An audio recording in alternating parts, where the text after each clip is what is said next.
नमस्कार दोस्तों, स्वागत है आपका मेरे fitness channel Parvati Pandey fitness में। तो फ्रेंड्स, हम आज बात करने जा रहे हैं थायराइड रोग के बारे में। तो चलिए शुरू करते हैं। मैंने एक इस प्रकार से स्टार्ट कर रही हूँ कि मतलब ये एक्सरसाइज मतलब योग हल्का धीरे धीरे स्टार्ट हो। अगर मैं एकदम से आपको टफ वाला पहले करा दूंगी तो आपको इंटरेस्ट भी नहीं आएगा, और जो ज़्यादा जिनका वजन बढ़ चुका है थायराइड से वो ये करेंगे भी नहीं।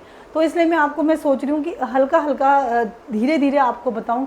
रोज़ के रोज़ थोड़े थोड़े बढ़ा कर आसन में आपको करवाऊँगी, और आपका थायराइड जो है वो 7 दिन में आप अच्छे से ट्रेनर बन जाओगे। थायराइड रोग के लिए आपको किसी से पूछने की ज़रूरत नहीं रहेगी कि हमको थायराइड है और हम कौन सा योग करें और हम इसमें कौन सा प्राणायाम करें। तो चलिए शुरू करते हैं।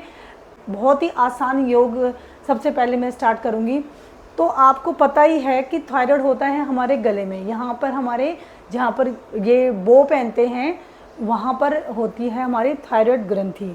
तो इसको थायराइड ग्रंथि होती है और इसको एक्टिवेट करना होता है। जब तक हम इसको अच्छे से एक्टिवेट नहीं करेंगे, जब तक हम किसी चीज़ को अच्छे से चलाएंगे नहीं, उसमें गर्माहट पैदा नहीं होगी, तब तक वो चीज़ वैसे ही ठंडी पड़ी रहेगी और उसमें कोई हलचल नहीं होगी। बल्कि ये तो हमारा इतना इम्पॉर्टेंट काम करता है, यहाँ से हार्मोन्स बनते हैं, पूरे शरीर को एक्टिव करता है, हमारा मेटाबॉलिज्म बैलेंस करता है, जिसकी वजह से हमारा वेट कम और ज़्यादा होता है।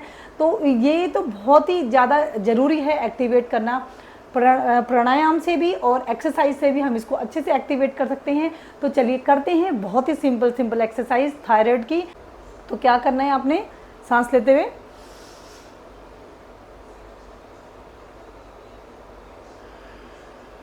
छोड़ते हुए आगे, फिर सांस लेंगे, फिर नीचे,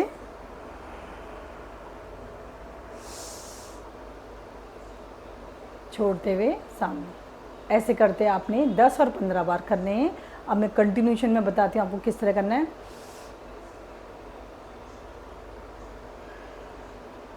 थोड़ा होल्ड करेंगे ऊपर जाके। इस तरह जब हमारी गर्दन खींचती है तो हमारी थायराइड ग्रंथि जो होती है वो एक्टिवेट होती है। देखिए इस तरह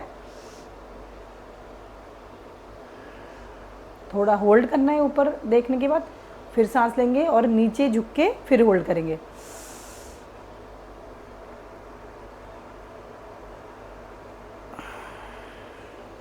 इसी प्रकार दाएं बाएं।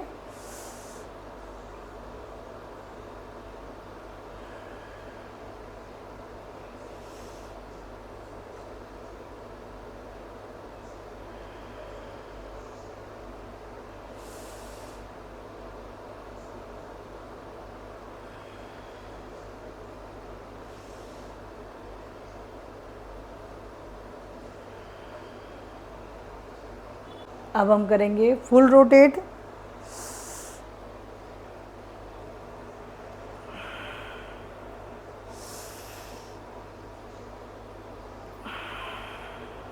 आंखें बंद नहीं करनी, नहीं तो चक्कर आता है आंखें बंद करके। आंखें खुली रखेंगे, आगे झुकते हुए सांस छोड़ेंगे।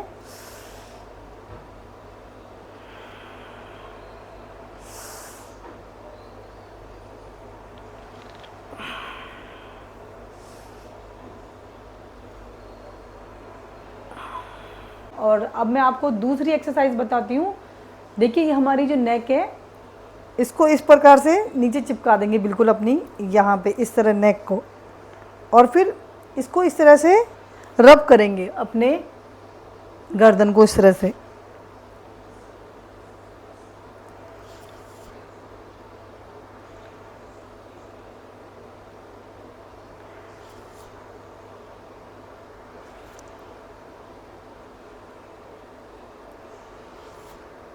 जब आप अपनी नेक को इस तरह से रब करते हैं तब आपकी जो थायराइड ग्रंथि है वो भी मूव होती है, तो उसमें भी घर्षण होता है जिसकी वजह से वो एक्टिव होती है। तीसरी एक्सरसाइज है जिसमें कुछ नहीं करना है, बैठे रहना है।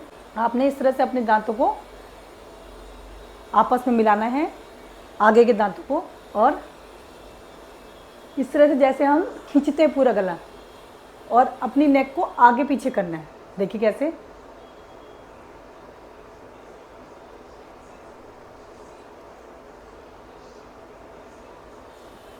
इसलिए मैंने आपको स्टार्टिंग से शुरू कर रही हूँ। कल आपको मैं योगासन के बारे में बताऊँगी, कौन कौन से इसमें योगासन करते हैं।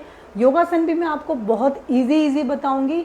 जैसे मैंने आज ये बहुत इजी एक्सरसाइज बताई, योग बताया थायराइड का, वैसे ही मैं कल बहुत इजी आपको आसन बताऊंगी कि इसमें कौन कौन से आसन है। आसन तो इसमें बहुत हैं फ्रेंड्स थायराइड के लिए, लेकिन यह है कि मैं ये चाहती हूँ कि हल्के हल्के से स्टार्ट करेंगे तो आपको थोड़ा इंटरेस्ट भी आएगा। मैं एकदम से आपको हैवी करवा दूँगी, ज़्यादा स्ट्रेचिंग वाले करा दूँगी तो आपको वो उसमें बोलेंगे ये हमसे होता ही नहीं, पहले ही आप डीमोटिवेट हो जाओ। तो इसलिए मैं चाहती हूँ कि आपको धीरे धीरे से स्टार्ट करूँ ताकि आप में अच्छी मोटिवेशन आए और आप अपना थायराइड रोग कम कर सकें। और थायराइड आपका कम होगा तो आपका वज़न भी कम होगा। बहुत अच्छी बात है कि योग से हम थायराइड को ठीक कर सकते हैं।